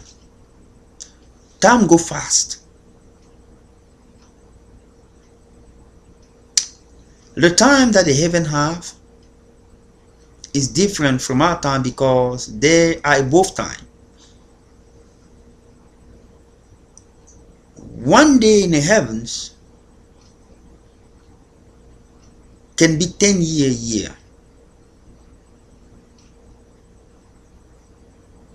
They don't operate with the same references. They don't operate with the same references. You spend a time there, you can spend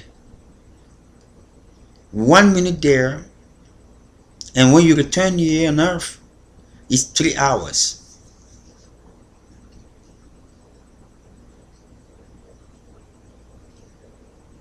Because different references.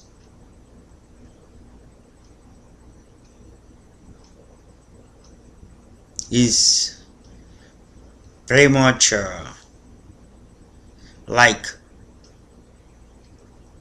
if you go to just you on earth, if you were able to travel faster, you end up in Europe right now, and then you come back here right away, you will see that it's like you spend more than you did it only in couple seconds, but the timing of time differences are too high, maybe 8 hour time differences. It's just different referential.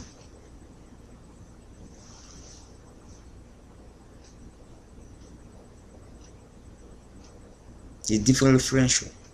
And because over there there's no night, they don't rotate about something. They are fixed, they are constant, because they don't depend in time.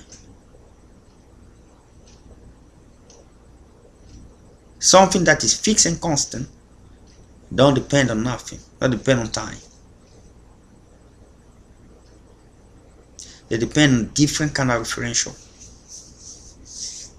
That's how the heaven are. They pretty much like a satellite, big satellite. But at least our satellite move around. They don't. They're a big satellite, like a big house. You know, expanded in the air. Bigger, you know, another Earth or another big area. You know, so that's what it is. It's a very difficult thing for people to comprehend sometimes, but it is very simple. When you know that you came in this earth with nothing and you're going to leave with nothing, it is something that people have to have in mind, that if I really had that power, how could I go with nothing? Mean there is a teaching lesson here that I have to be humble, I have to have humility, and I have to treat people right, because there's really nothing I'm benefiting here. There's something that is certain, is that I will die one day. And see, if I die one day, well, even if I don't believe that there's a life after that, I'm still gonna die. And as far as I know, I have not seen people telling that, returning that when they put stuff in the coffin, they were able to use it over there. Matter of fact, what can people put in that coffin? Matter of fact, the way that God made it is that when you die, people wanted to get rid of you very quick. Even if they don't want to get rid of you very quick, they make a schedule to get rid of you. It is an example that is over for you. You're on earth. That's what they do. And then when you transition to the other side, they're straightforward with you. They say you're dead. It's over. You can go back over there.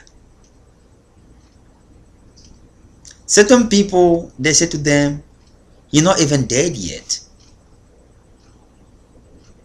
They just brought you here for something, and then you return. You'll be fine, you recover. And you see, and then Jesus Christ come and the hand of God or whatever touch you, and then that's it, end of story.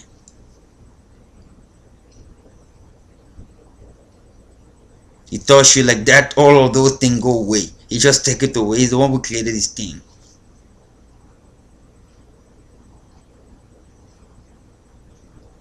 And then, and that's what it is.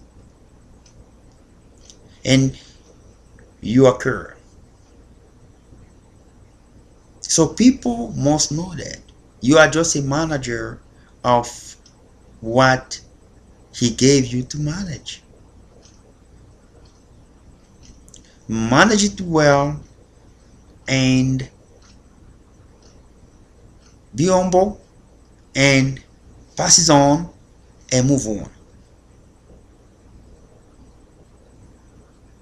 You want to kill people, you want to do this, you want this. You don't even kill people.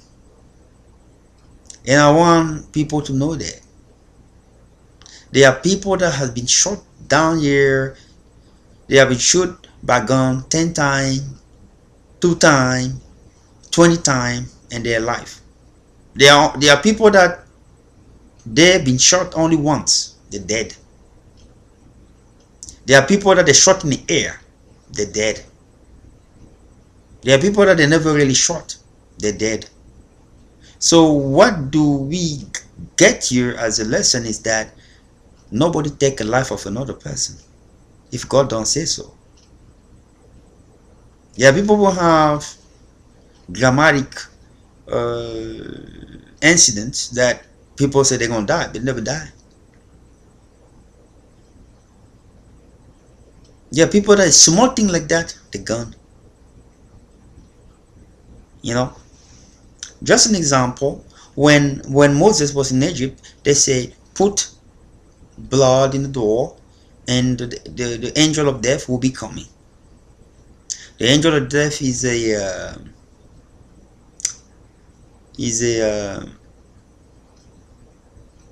angel that was created by God after the sin I mentioned earlier, Adam and Eve. His job is to come and take the spirit out that was given to you by God. So when he do that, he stop the process of your life just the way it was designed. I mean, you breathe, stop it, and your heart stop. That's his job. And before he do that, all the angels knows. They know this person gonna die in couple seconds. They know. And they said, look, he's dying, and his guardian angel will get him, and they'll be moving. So when the angel of death come, when God design, that's time of the person, he do that, and that's his job. He just do it, and that's it. And as soon as you do it, you move into that new spiritual world, and for the first time you can see your guardian angels, and you move in a different realm where you can see earth, the materialistic world, as well as you can see the spiritual world. That's how it goes. When you go out of your body, that you can see both worlds at the same time. But the people in the materialistic world cannot see you unless God decides to open the spiritual eyes of one of them. They cannot see you, but you can see how they're talking. They try to bring you alive, Oh, they say, oh, damn, what happened? Let's do this, let's do that. And you are over there, and the angel is telling you, you're done. And you're looking at them like they're doing their best to bring you back, and you're just saying, well, what waste of time they're doing there. But truly, if you're not really dead, what will happen? God gonna make them continue to work harder the way they're doing until they finish what is going to do with you. And then when you return, for some reason, through that process, you revive. And it'll be like, oh, we don't know what happened. He just came back. So that's what happened. I don't want people to go back to bed and start being scared. The angel of death will come and take me out. And I'll be dead because I listened to this guy. No. What you gotta do, you just have to know that this God is the only one who take life, who give life. So you don't have to be scared about that. The angel of death don't do nothing without God saying so. Lucifer can come and tell you, I'll take your life now. You're gonna die now. You said to Lucifer, you didn't create me. You can't do that. So he can take your life as well. That's the way it is. So people are scared for no reason. They should not be scared.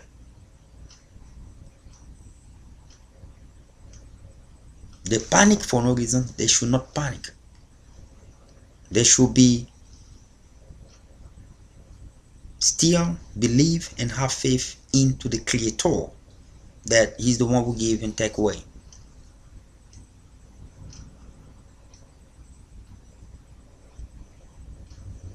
That's how it function. That's how the other word function.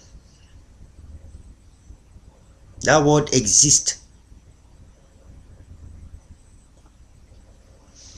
as a shadow. In the earth is like the shadow of that word. It's there. We cannot just see it.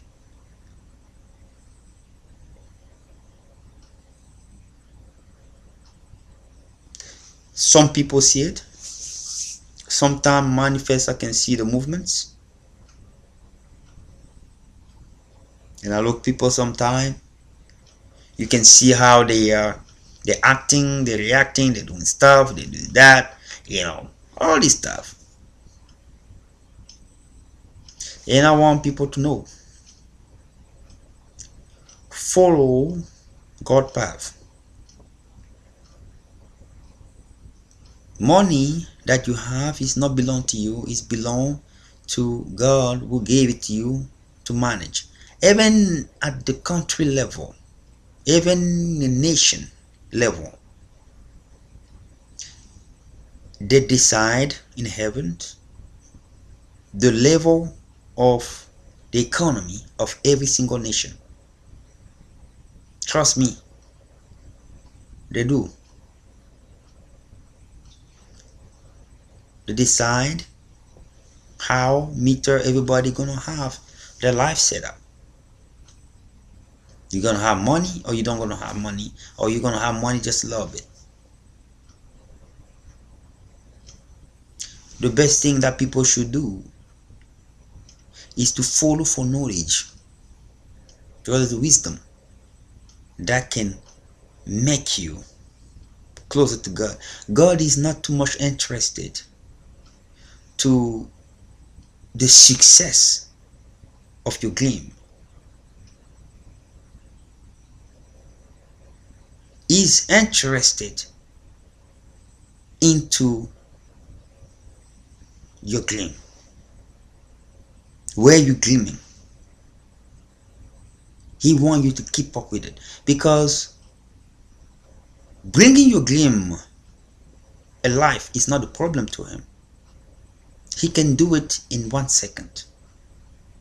But what he see is that if you're not ready for that moment, that gleam will collapse,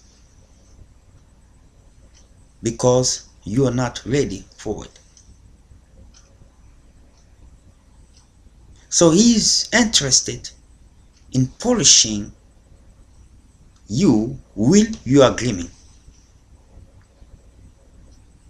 That's why he's more interested. And it is the process of the detour I just spoke about.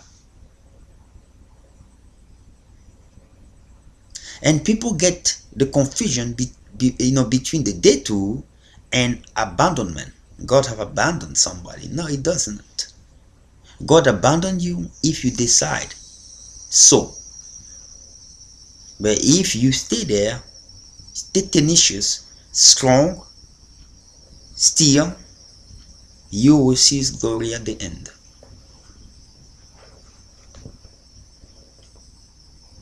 And I would like to say to those, a fellow out there, those who say that they are celebrity, they have power, they have money, no one in the heaven have told you that you are powerful. Your name is not in the Bible. God have not said that you're powerful. You auto-proclaim yourself as powerful. I am not jealous of you. I'm just telling you the truth. You are there. You are here to manage God's will. And what He gave you is to glorify Him.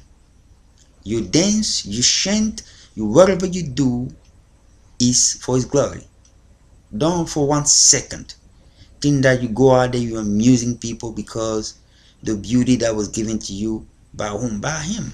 You created like that based on Him, not based on people that you believe are making you popular.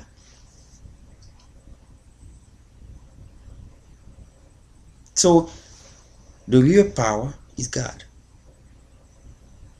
We should respect people based on the position that God gave them to manage. They are accountable to God. Whatever they do, they are accountable to Him. So when the time comes, they're going to have to deal with Him.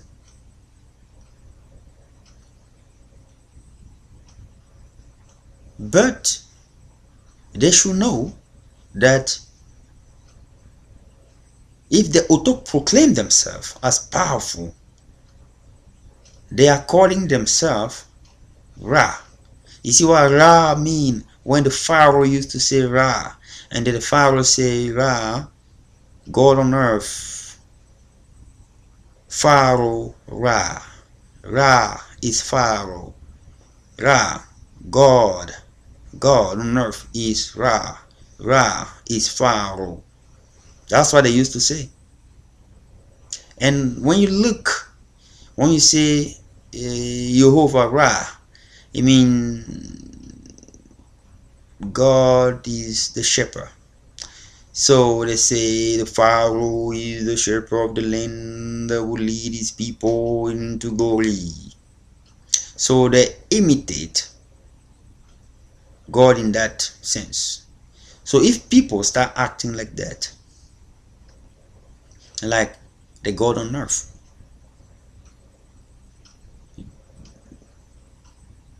they will be proven wrong somehow in time, but they are not. So if you wanted to say yourself, I'm powerful, I have this, you don't know who I am, my name is this. No, your name is that because God wanted you to be like that. If God wanted to dim your name, He would dim your name in 1 second. It does not take Him 1 year to do that. Actually, I even make a mistake. It takes Him less than a second to dim your name completely. Out of earth, you become forgotten. End of the story. The people who spoke about you rich, you evil, you poor, you with God, that's not always true. A rich person who follow God, who put God first in everything he do, can well be in better bondage with God. A poor man who disagree with God because he's poor, he think that he's supposed to be better and disregard God, will not be in bondage with God. The best thing to do is to put God in every reality and situation that you are saying that is real, so you can bless and have strength to move forward with his blessing in time through suffering.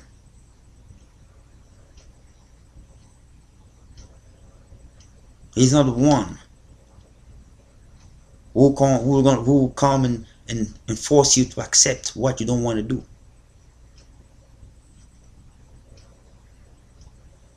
So, but people must know that they glorifying themselves before God, they will receive nothing from him. You call yourself, you powerful, you have this, you receive nothing from.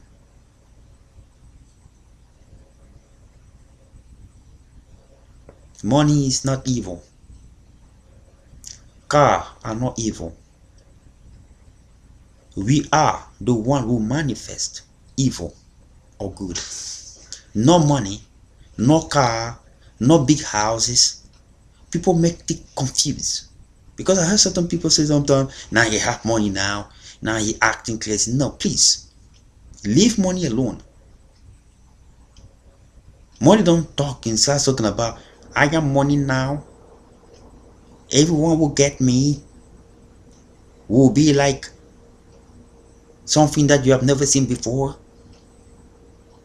You don't see a car who come and say, if you come in my car, you come in this limo, you're gonna be acting like a limousine. You know, unless you are in a movie or cartoon or something like that. Or you live in this villa, you will be like a villa. Or you have a lot of money, you will be like money. No, we are the problem. We have to face it clear. Our ego and our flesh, our greed, will make those stuff important. Fame, money, car, all this stuff, they are not the problem. We go out there and say, no, money is, we are the problem. We are the gateway that manifests the existence of evil and the existence of good. Without us, there is no way we're gonna see good or bad. It is our actions that reflect. You never see somebody look in the sky and say, evil exists. Look that sky. The day you're gonna see somebody doing that, maybe he's looking at something else that you don't see. Somebody look the trees. Oh, evil exists. Look the trees. And you see somebody doing like that, you call 911, or you say maybe he's seeing something that you're not seeing. But when somebody always mention evil exists, he always base it on an action of a man or a person.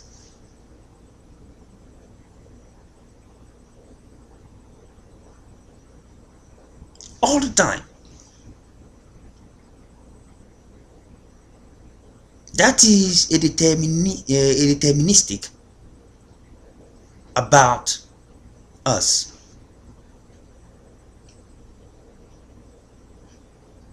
You need to stop blaming the money, the thing, all of this stuff. We start looking ourselves, that we are the one manifesting the good and bad. Our good action, treating other people the way we want to be treated, is the manifestation of God. We treat people different than the way we want to be treated. That's the manifestation of evil.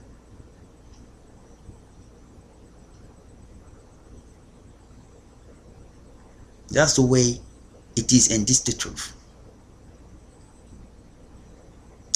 Without further ado, I would like to thank all of you, and I would like you to visit my website and try to go there and see how you can partner. I am open to all investor female out there who wanted to invest in my company. They will be all welcome.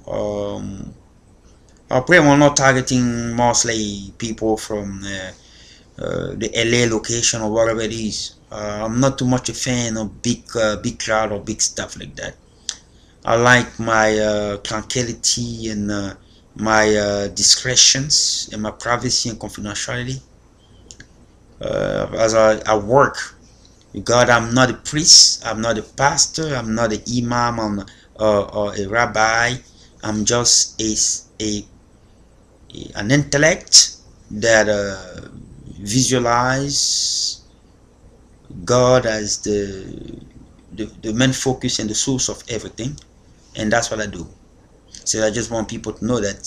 So all the women out there, pretty women out there, that the way that God created me, people are gonna say, yeah, how now you know how God created you because you talk about. No, that's the way God created me. Unless you speak the truth from your inner aspirations,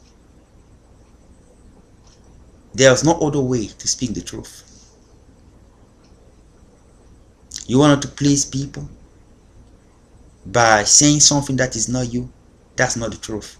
The truth is saying something that is you and that make people not like it, because that's exactly how God wanted to be. The difference between people.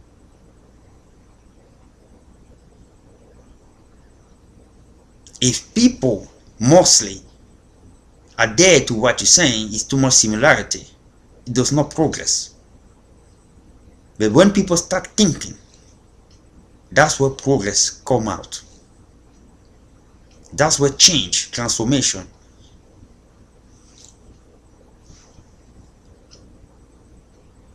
appear. That's the way.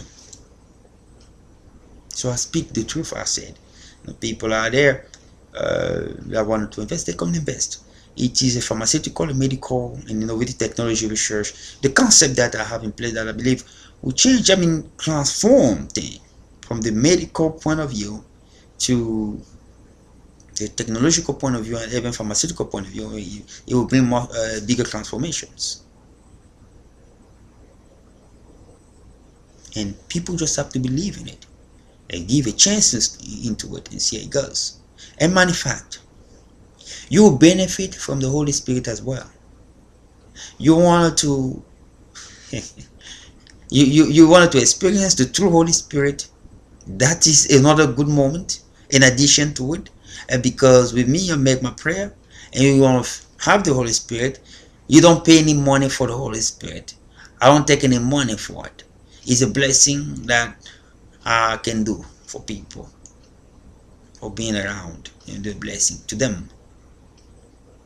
Alright, you're gonna say, what do God do that with this person? I gave you, the story about many crazy folks that God have changed, that God have used to become the great people that you read in the Bible. So I am not, more worse than those folks. So just take God like that and say, well, he might be a crazy God, but we don't understand him, but we got to do what what we believe is right to save ourselves. But in the meantime, somebody else will say, what do God made you have money like that too as well? Because in our view, we don't believe that you should have that money that you have. Many people can also say the same thing. So the point is not about judging, for it's about saying, you know what, that's God's way, let's move on. So yeah, you're welcome to comment. Go to my website www.NGOHMed, found it, Twitter, Facebook, Instagram. You can get me on LinkedIn or Gmail. I probably have my apps there, and people can get in and send me an email or go to my website and try to see if they contact me. I look good right here. Okay, I don't have any sickness or whatever people are talking about.